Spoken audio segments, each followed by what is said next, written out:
Voilà, enfin, je suis arrivée au terminus de la ligne ferroviaire Addis Abeba-Djibouti.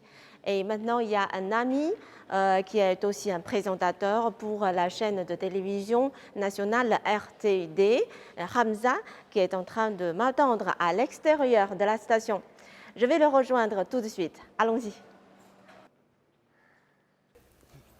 Bonjour, bonjour Hamza. Bonjour, bienvenue. Enchantée. Enchanté. Moi, je suis Hamza Mohamed Ahmed. Je suis journaliste à la radio-télévision de Djibouti et je suis présentateur des émissions. Voilà, je présentais avant le journal et maintenant je produis des émissions. Et vous savez que notre mission d'aujourd'hui, c'est de trouver des éléments chinois à Djibouti. Donc, en tant que local, qu'est-ce que vous avez à me proposer? La première des choses, vous venez de prendre le train qui a été récemment inauguré en 2017 par le président de la République djiboutien, son Excellence, M. Ismaël Omar Guelleh, et par l'ancien Premier ministre éthiopien, Haile Mariam Desalegn. C'est une nouvelle chemin de fer financé par la Chine. C'est l'une des premières choses que je peux vous montrer à l'instant même. Il y a aussi également la zone de libre-échange qui est financée et construite par la Chine également. Et il y a juste, après l'indépendance, on a notre propre palais du peuple qui accueille de grandes réunions et une rencontre internationale. C'est l'un des bâtiments qui a été également financé par la Chine. D'accord. Donc, est-ce que vous pouvez nous servir de guide pour y aller et pour Avec plaisir. voir de plus près? Avec plaisir, allons-y. Allons-y. Allons-y.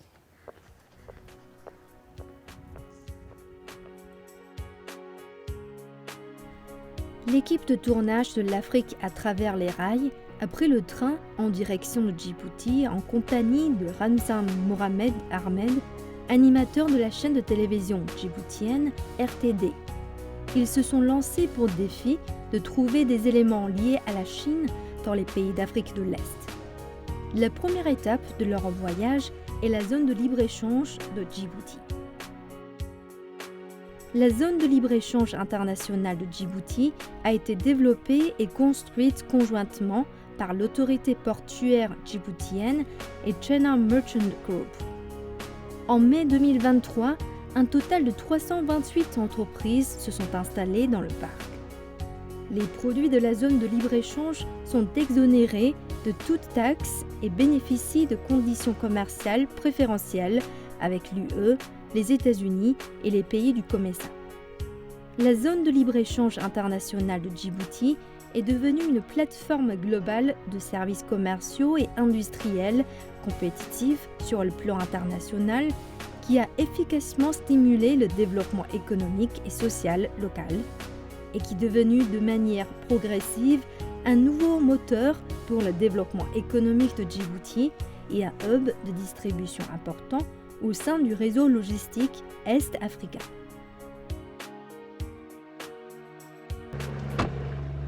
Hamza, à quoi ça sert ce champ? C'est un champ de dépôt des marchandises qui sont destinées plus généralement dans les marchés éthiopiens. Donc on les stocke ici une fois qu'elles sont atterries à Djibouti, donc on les stocke ici et après ils vont répartir vers le pays de destination. D'accord. On va faire un petit tour? Ouais. Mais la plupart des voitures, des marchandises sont vendues à l'Éthiopie. D'accord.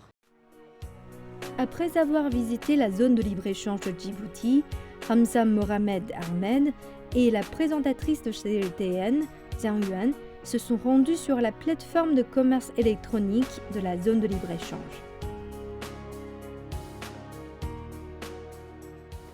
Hamza, Oui. à quoi ça sert ce bâtiment?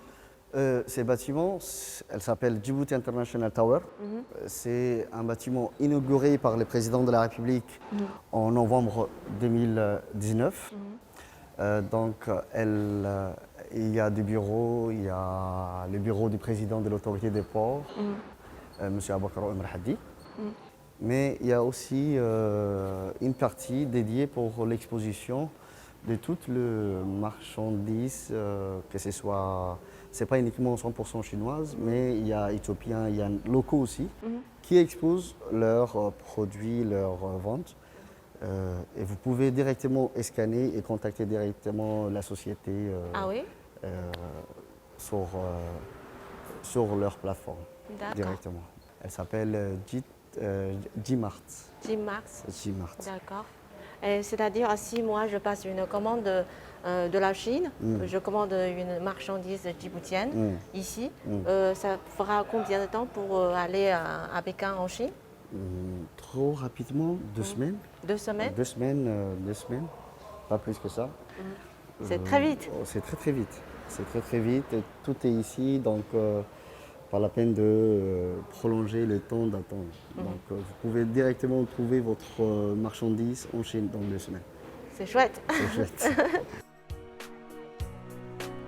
Après avoir visité la zone de libre-échange, l'équipe de tournage a suivi l'animateur de la télévision djiboutienne vers un nouveau lieu, le Palais du Peuple djiboutien, construit avec l'aide de la Chine. C'est également l'un des bâtiments emblématiques de Djibouti qui accueille de nombreux événements majeurs organisés dans la capitale. Johan, on va aller dans le bureau du directeur du Palais du Peuple. Il va vous essayer de vous présenter le Palais du Peuple. D'accord. Il s'appelle Abayazi. C'est un grand homme, c'est un grand artiste. Ok. Donc il connaît mieux que moi du Palais du Peuple et de son histoire et de son monument. Ok. Donc Je vais lui poser des questions et parler avec lui. Avec lui. Ok. Bonjour monsieur le directeur. Bonjour. Bonjour. Bonjour monsieur le directeur. Bonjour. Je vous présente Johan, journaliste CGMT. Enchanté. Merci beaucoup. Monsieur Abayazi, directeur général du Palais du Peuple. Enchanté. Merci de m'accueillir.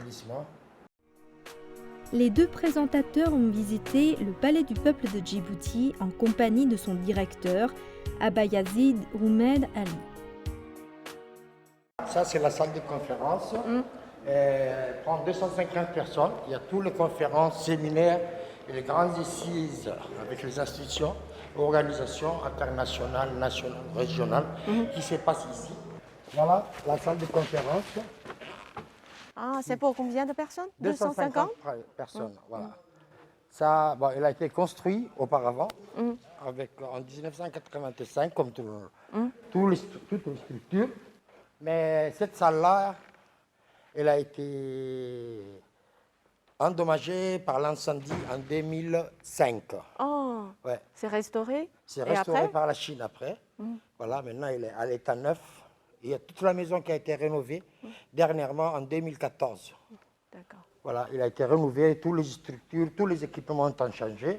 Il y a sonorisation, il y a lumière, comme vous voyez. Il y a un système de conférence et d'interprétation simultanée et de traduction. Même on a la capacité de traduire en simultané plus de 8 langues. Les groupes chinois sont venus par là plusieurs fois faire de ballet. Il y a tous les internationaux qui arrivent, c'est de normes internationales. Nous avons la sonorisation, nous avons la lumière, nous avons le rideau. C'est une scène qui fait 24 mètres de long comme ça, plus 12 mètres de profondeur. C'est international. Après, nous avons les cabines de projection. Nous avons un cinéma. Cinéma? Haute définition. Avec un grand projecteur de haute définition. D'accord. Et la cabine technique là-bas, au fond. C'est très joli pour les ici, spectacles, et on l'utilise pour le congrès et pour les grandes assises internationales, nationales et régionales. Voilà. Ok. Ça, pour combien de places ici? 620 places. 620. La plus grande. C'est la plus grande, la plus structurée et la seule à être dans les normes internationales. Ça veut dire que n'importe quel groupe international peut venir se produire ici. Il y a eu déjà des Cubains, des Français, des Espagnols, des Chinois, des Japonais qui sont venus jouer sur cette scène. Est-ce qu'on peut dire que ce monument ou bien cet établissement enrichit beaucoup la vie des habitants? De la culture. Oui, de l'art et de la culture vivant. Voilà. L'année 2023 marque le 10e anniversaire du lancement par le président Xi Jinping de l'initiative La ceinture et la route, et c'est aussi le 10e anniversaire du concept politique sincérité, pragmatisme, amitié et franchise envers l'Afrique, et de la bonne conception de la justice et des intérêts. Au cours des 10 dernières années, la coopération entre la Chine et les pays africains a donné des résultats fructueux. Qu'il s'agisse du Palais du peuple de Djibouti, de la zone de libre-échange de Djibouti ou du chemin de fer Addis Abeba-Djibouti, ce sont autant d'éléments étroitement liés à la Chine. La Chine et l'Afrique sont comme une paire d'amis. Bien que séparées par des océans, elles entretiennent une amitié aussi forte que l'or. Après des décennies de culture, l'amitié sino-africaine s'est épanouie et est devenue un arbre imposant qui ne peut être ébranlé par aucune force.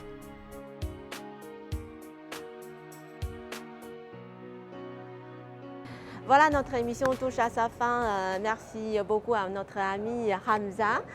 Vous êtes journaliste pour la chaîne de télévision de RTD. Grâce à vous, nous avons pu découvrir le Palais du Peuple, la zone de libre-échange de Djibouti, ainsi que la ligne ferroviaire Djibouti-Addis Abeba. Toutes ces réalisations ont témoigné la profonde amitié entre la Chine et Djibouti.